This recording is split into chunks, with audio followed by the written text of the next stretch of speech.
Hello, everybody. Good evening, good afternoon, good morning, goodbye, good night, everybody. Good talking to you. How's it going, you guys? All of you. I'm talking to all of you. I'm talking to you, Benny. I'm talking to you, Jack. I'm talking to you, Bronwyn. I'm talking to you, Lively. I'm talking to you, Michael. How's it going, everybody? Let's see, who's making you mad right now? I'm going to launch into some questions. I haven't done it in a while, like a whole list of questions. Who is making you mad right now, and is there anything you can do about it? Or is it just time to let that shit go? It's probably time to let it go. It was for me. What else? Favorite sandwich? I saw a friend of mine, Drake. He had posted his favorite sandwich, and it was so awesome and interesting. He posted it on Instagram, and it was wheat bread, turkey from the QFC deli.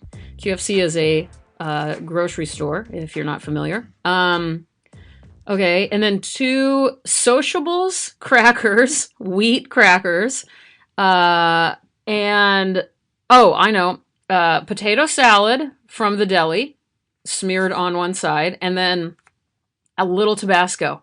And he's like, this is my favorite sandwich, has been forever. And I loved it. So anyway, what's your favorite sandwich? List for me the ingredients. I love to hear about this kind of stuff. I could listen to people talk about their favorite sandwiches all day.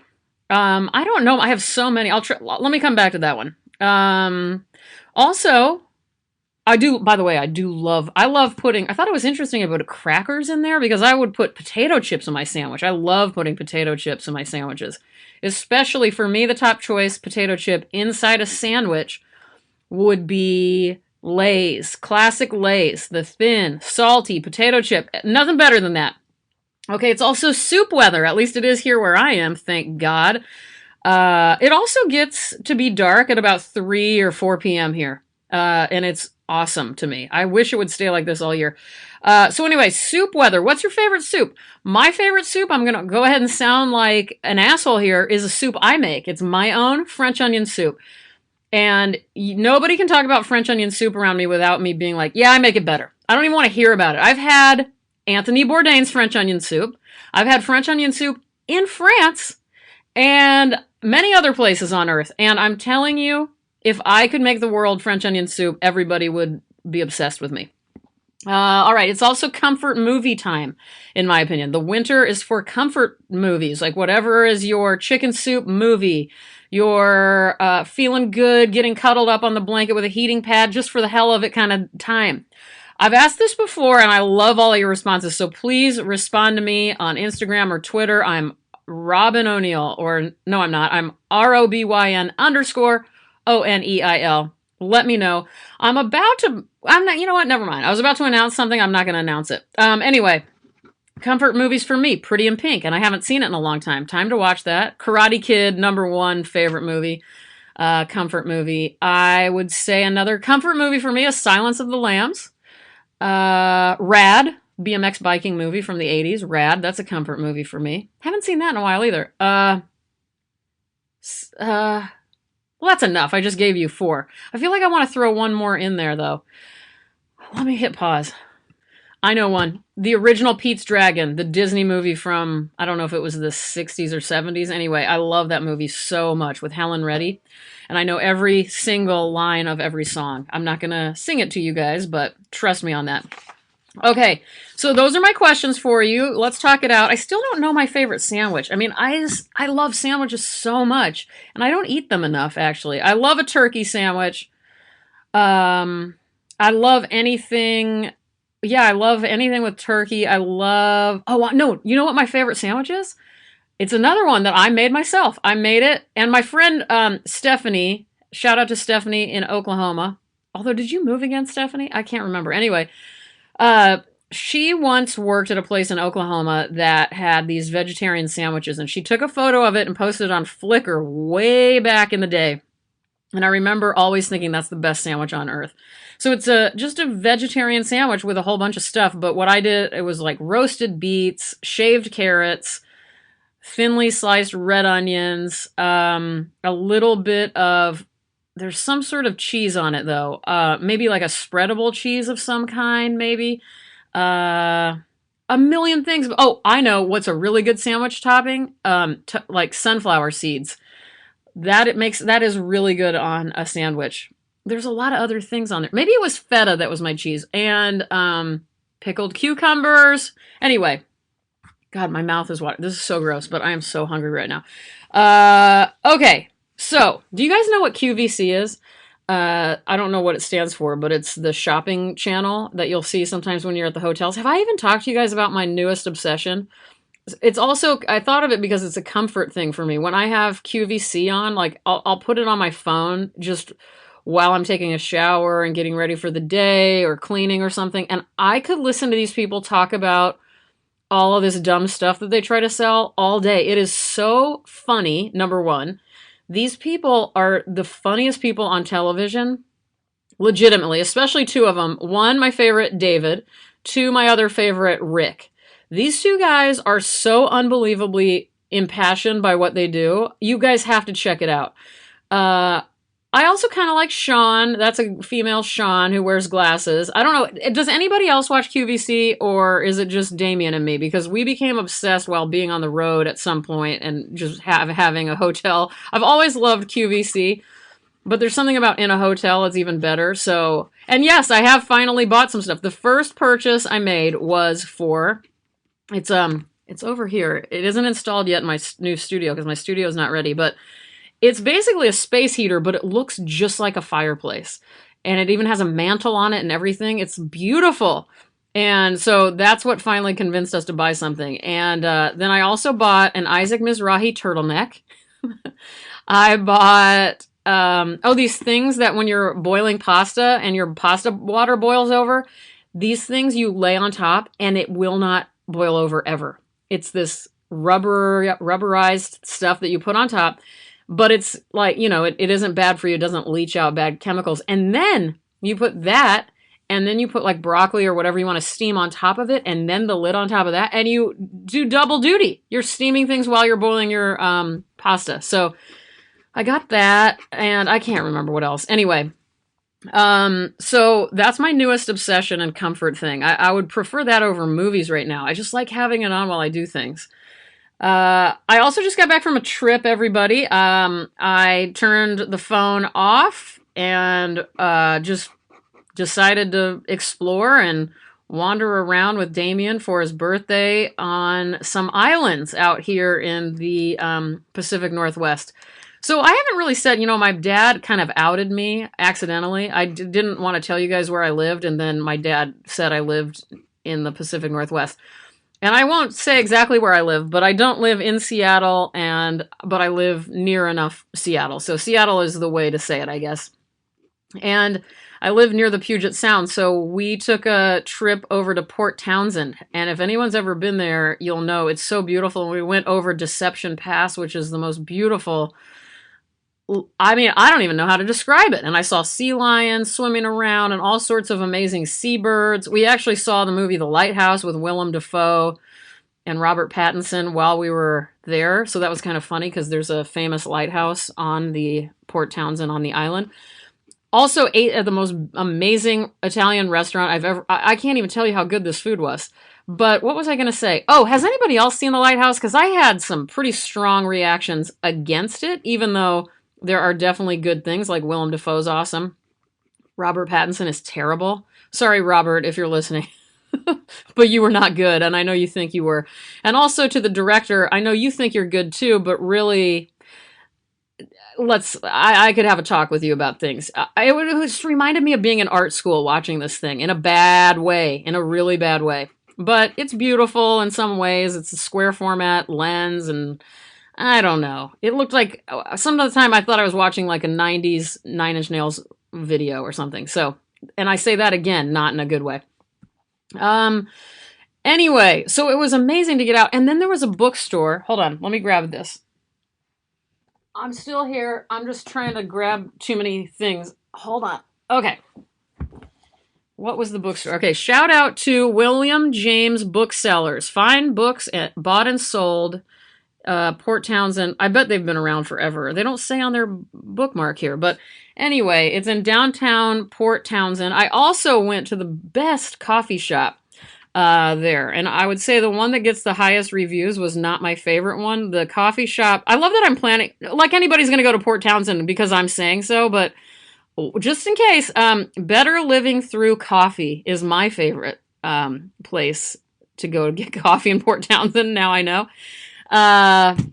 I can't remember what the other one's called. I think it starts with a V or something, called Vetiver or something. I wouldn't recommend it because, sorry, they gave me, I was supposed to get a decaf coffee and I do that for my health and they didn't give me decaf. But it's a long story how I found out. Luckily, I found out before I drank it. Anyway, what am I talking to you guys about? This is insane. Long story short, I went to William James Bookseller. I bought a lot of books and I'll just sort of list them for you. I've been reading a lot lately, which is good. I've been trying to make myself go to bed at a certain time every night and get up at a certain time. And it isn't quite totally solved yet, my sleep schedule, but I'm working on it. All right. I've read him before on the podcast. Hafiz. This book is called The Subject Tonight is Love. Let's see. It's by Pumpkin House. C.D. Wright. Great. This is Copper Canyon. I think she always was published on Copper Canyon. This book is called The Poet, the Lion, Talking Pictures, El Farolito, A Wedding in St. Roque, The Big Box Store, The Warp in the Mirror, Spring, Midnight Fire, and all. Spring, Midnight's Fire, and all. Okay, I murdered that, but you get the idea. What a great title for a book, right? Who else do I have? Rabindranath Tagore, who I think I've also read on here. This book is called The Lover of God. Oh my God, I love that. What I'll be reading from tonight, Rolf Jacobsen. I've also read him. We'll talk about that. Anyway, this book is The Roads Have Come to an End Now. And I also got The Dream of the Poem, Hebrew Poetry from Muslim and Christian Spain from 950 to 1492. Translated, edited, and introduced by Peter Cole. Every page I opened to, I was sort of freaking out. Another book that I read a couple of books this week. Wabi Sabi for Artists, Designers, Poets, and Philosophers. It was a pretty interesting book. I had no idea what I was in for, but it was like less than an hour to read. It was by Leonard Koren, Koren, from Imperfect Publishing. And then a friend gave me the book called The Fuck It Diet, Eating Should Be Easy. And long story short, I got a lot out of it. I got out of it what the writer didn't intend, but this book is basically for anybody, and I don't really have this problem, but I do have my own sort of problems regarding eating, but it's really for people. I just want to mention it because if you've ever dieted and had no luck dieting and your eating stuff bothers you, or your weight bothers you, or you're very paranoid that you don't look good enough or feel good enough because of your food, this book, The Fuck It Diet, is actually a really good read for you. It makes you feel like, you know what, I'm only here on Earth for a short while. I might as well eat food I actually like and not kill myself trying to fight what my body's naturally trying to do. And I got something else out of it, my kind of addiction to self-help and my ever since I was 18, just trying to get better in every single way and trying to be a better person and trying to sleep better and trying to walk better and trying to breathe better, trying to do whatever better. I mean, it's maddening to me. I've been working so hard at myself for so long and I still kind of can't stand where I'm at. Or that's what I felt before I read this book. And I'm finally to the point, and I really will credit this book. Oh, by the way, The Fuck It Diet is by Carolyn Dooner, Dooner. I credit this book for making me really realize I had a wake-up call where I was just going, I've got to start accepting myself where I'm at. And I worked really hard at it in various ways over the last, I would say 5 or 6 days. And then, actually, when I was in that coffee shop I was telling you guys about, Better Living Through Coffee, I went to the bathroom, and in the bathroom, out of nowhere, I had this realization, and this sentence popped into my head. This is sort of embarrassing, but I'm just going to tell you guys. Today, I said, today I'm finally the person I've been trying to be my entire life. And it's not like I think I'm perfect. It's not like I don't still have things I would like to change. But for the most part, I would say overall, I've really disliked myself in a big way for a long time, but I don't anymore. Like if I really were to just take a snapshot of me right now, I'm managing my life the way I've always wanted to, is the way I'm kind of seeing it. And when I realized that in that bathroom, you could have like I almost fell over from shock. But I've felt it ever since. It was this one of these moments in life where you just go, damn, all right. And so, anyway, that's my experience with that. That book really is very good. If you have any problems like that, I really highly recommend it. Let me think. Well, I guess it's probably time to read. Where is my book? And now I already lost them again. Okay, Rolf Jacobsen. Who's Rolf Jacobsen? Well, Norwegian writer, considered the first modernist writer in Norway. Born 1907, had a nice long life, 1994. Also had a happy marriage, I read. I have previously on the podcast read the poem. It was called Some People, I remember, and I really loved that poem. It was from the Robert Bly book, The Winged Energy of Delight, that I keep recommending to people. This one is another Copper Canyon Press. This was published in 2001. Do you guys remember that? Some People? Look it up if you can, from the podcast main site, the Podomatic one. I can't find it. I don't know if it's in here, but yeah, Some People was really a great poem. Anyway, this one is too. And I just poked my eye with the book. Pretty cool. If only you guys could see me. The way I look every time I've done the podcast, it would be horrifying. I would get nobody watching or listening. Okay, this book is The Roads Have Come to an End Now. I think I mentioned that. Selected and Last Poems of Rolf Jacobsen. Translated by Robert Bly, Roger Greenwald, and Robert Hedden. This is called The Silence Afterwards. Try to be done now, with deliberately provocative actions and sales statistics, brunches and gas ovens. Be done with fashion shows and horoscopes, military parades, architectural contests, and the rows of triple traffic lights. Come through all that and be through with getting ready for parties and 8 possibilities of winning on the numbers. Cost of living indexes and stock market analyses. Because it's too late. It is way too late. Get through with it and come home to the silence afterwards that meets you like warm blood hitting your forehead, and like thunder on the way, and the sound of great clocks striking that make the eardrums quiver, because words don't exist any longer.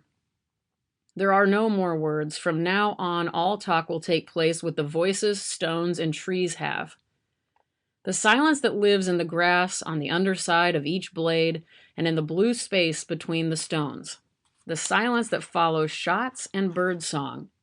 The silence that pulls a blanket over the dead body and waits in the stair until everyone is gone. The silence that lies like a small bird between your hands, the only friend you have. Whoa. Take that, everybody. Take that, world. Take that, other poets. That's a good... Come on. Come on, Rolf. I'm sure it's Rolf Jacobsen, by the way, but, you know, I'm from Nebraska. I'm just going to go ahead and say Jacobsen and not worry about it. I go through this all the time. I know. Hey, a couple of thanks, by the way. Thank you to Lisa Nove, N-O-V, and RBG. And it says not that one, alas, meaning not Ruth Bader Ginsburg, but can you imagine? Anyway, these two are so kind and wrote a really great 5-star review on Apple Podcasts. I'd appreciate it anytime. I appreciate it anytime you guys do that. So thank you, Lisa and RBG. And thank you to Laura Glazer, who wrote me after the Hazel Hall podcast. I believe that was last week. Laura is the founder of Friends of Hazel Hall. And in Portland, there is a group of artists who get together and make work related to Hazel Hall. And Laura was kind enough to invite me to go to the former home and of Hazel Hall and learn more about her next time I'm in Portland, which I love because I can take a train down to Portland, by the way, from my new home. So I'm all about that. Laura, I meant to email you, and I just haven't had my computer with me until today. So you will be hearing from me. But that was great. So, and it's also good for you guys to know that there is something called the Friends of Hazel Hall, and that OSU actually put out a really great collected poems book recently. So I'll put a link to all of this in the description. I hope I don't forget to get it all in there. I'll also be putting a link to the Rolf Jacobsen book from Copper Canyon Press so that you guys can get that. What else? I'm exasperated. My heart does love the new medication I'm giving it. I don't know if I mentioned that to you guys, but I've been feeling really good. Again, today I'm finally the person I've been trying to be my entire life. I hope the same is true for you. What else? My cat loves windows. We have a new outdoor cat that I've named Barry, who comes around begging for food every night, and I love him so much, but I'm too afraid to bring him in because I'm afraid of diseases. My back hurts. I want to go walk outside. I'm hungry. I have named this man across the street. I named him Dennis after Dennis Rader because the BTK killer, because he reminds me of him, which is not a good thing. Let's see. I love my mom. I love yarn. I wish I wrote more. I wish I would use my sewing machine more. It's right here. I'm hungry. I think I already said that. I want to hear about your sandwiches. I really, really do. I want you all to try my French onion soup. I love you. I love all of you. And, well, unless you're a rapist and or a bigot. In that case, it's an honor to tell you to get the fuck out of this podcast. But everyone else, I love you, and I truly, truly hope you're doing well. Let me know how you're doing. I'll talk to you guys next week. Goodbye. Good night.